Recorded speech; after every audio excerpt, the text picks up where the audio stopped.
On August 19, 1966, Chinese students launched a fight for social justice to fight for the rights of the oppressed in China.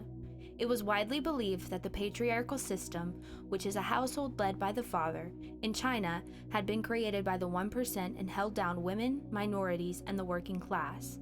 The students cried out for a revolution and change, and consequently launched the infamous Chinese Cultural Revolution. It was called Red August.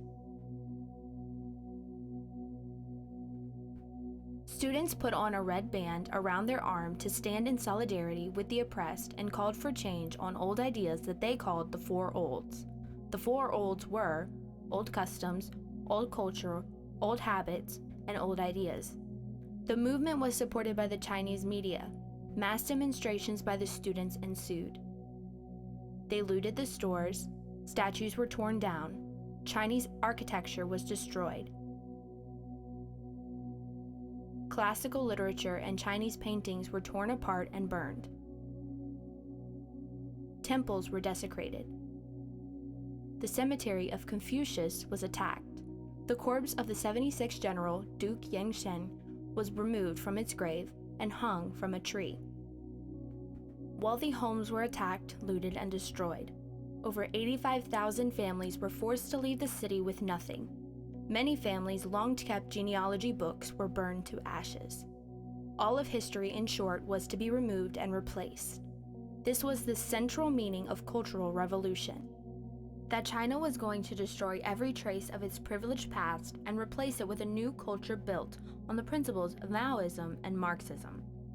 Communist leaders like President Liu Shaoqi were taken out of power and replaced with men Mao believed were not critical of his reign. Public leaders who were considered to be oppressive were tried by angry mobs and vigilantes.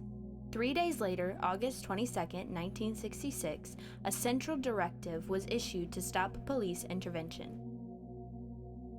The police were disbanded in the city and students formed a community solution called the Red Guard.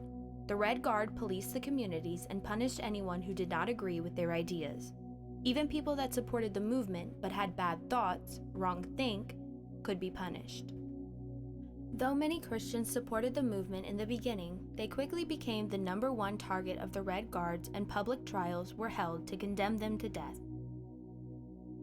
Many of those that were on board with the cause of the rebellion in the beginning saw that it was not really what they had signed up for.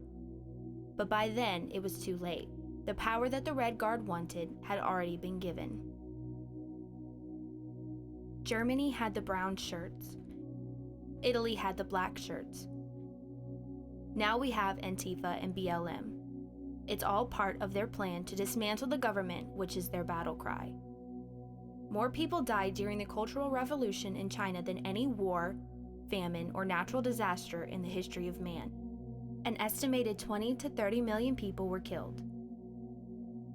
If Biden gets elected, BLM and Antifa will have protected free reign across the country, and if anyone interferes with their protesting, violence, they will have charges filed against them like the couple in St. Louis who were protecting their home.